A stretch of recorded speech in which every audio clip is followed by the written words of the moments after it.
Have you ever felt as though you don't belong? Not out of a fear of fitting in, but out of a fear of inadequacy. Maybe you feel as though you've landed your job by accident, that you don't have the proper skill set to prove valuable there. Or maybe you're the person that stays at work 3 hours later than everybody else just to prove that they are valuable, that they can do a good job, or maybe that they're even better than the person in the cubicle next to them. Or maybe you're driven by this internalized fear of humiliation and being laughed at if you cannot complete a task or not do a good job at something.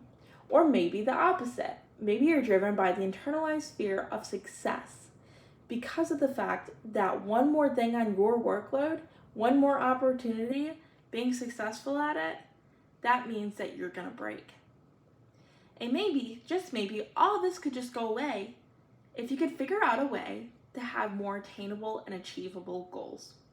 Well, if this sounds like you, you might be suffering from what's commonly known as imposter syndrome. Imposter syndrome was first described by Susan Imes, PhD, in 1978 and observed by Pauline Clance, PhD, later on. Imposter syndrome is the lack of ability to internalize our own successes. It is often accompanied by anxiety, depression, self-doubt, and feeling like a fraud. It commonly occurs in high-functioning, high-achieving individuals who usually have already achieved great things in their lives and are commonly referred to as smart, but cannot look at this and see it for themselves. So while there's no formal diagnostic criteria in the DSM-5, which is commonly referred to as the Psychology Handbook, this is a phenomenon that is widely accepted among the psychology community. And while there's no formal diagnosis for it, there are 5 criteria that can be agreed upon that was commonly and first brought to us by Suzanne Clance. The first is denial of competence and capability. So this is going to be the discounting of intelligence, skills, natural talents, and saying that it happened because of random chance and external factors. For example, this might be a student who got into Harvard College, and instead of saying that it was their 15 years of hard work and sacrifice that got them in, it was a 30-minute letter of recommendation made by a high school teacher. Well, we can see from the outside that it was not that 30 minutes, and it was probably the 15 years because the two don't add up. That person cannot see that for themselves. Up next is superheroism. This is going to look like the over-preparation for tasks in order to prove their competency.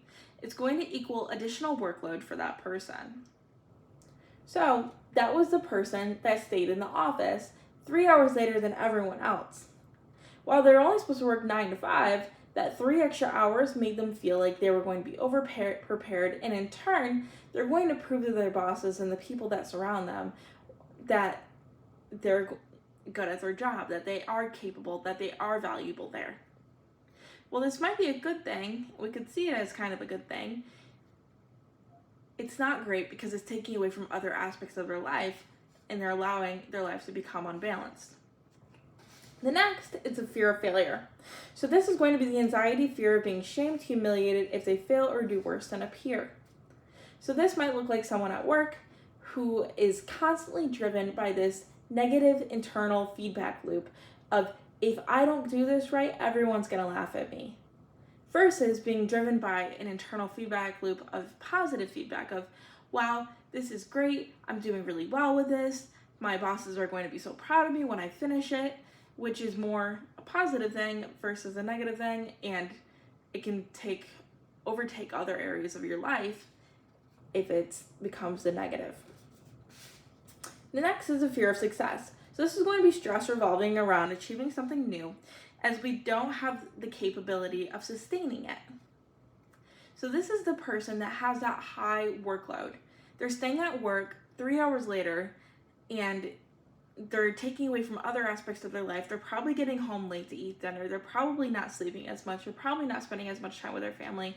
And opportunity, although it's great and we can see it from the outside as being a good thing, that person, opportunity means that they're going to have one more thing on their workload. So instead of taking this on, they're going to avoid success in general. The last is perfectionism. So perfectionism is described by Clance as the need to be the best. This is going to mean setting unrealistic and unattainable goals for oneself.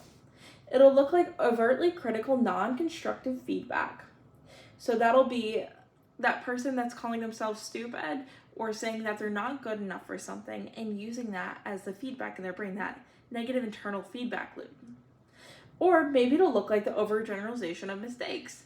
So a person will take a mistake and they'll say that is the lack of ability actually. So it wasn't because I slept 3 hours last night because my workload was so high. It's actually because I don't have the brain cells, I don't have the capabilities, I don't have the skills to complete this test. That's why. While we can see that's not the truth, it's probably the 3 hours of sleep that person cannot. And the last is a sacrificing of self-interest for their work. So this is going to be that person that stays at work so late, they're working these crazy hours, and they're going to say it is for the greater good. And while, again, from the outside, we can see that it's not because it's taking away from other areas of their life and it is messing up their internal balance, they're saying, oh, for society as a whole, it's for the greater good. So they're going to use that as an escape mechanism in their brain. So as you can see, all of these different criteria really can add up to impact a person's life directly. And like I said, even though this is not a formal diagnosis, we are consistently and constantly working towards making this a formal diagnosis in DSM-5 so it can be treated directly.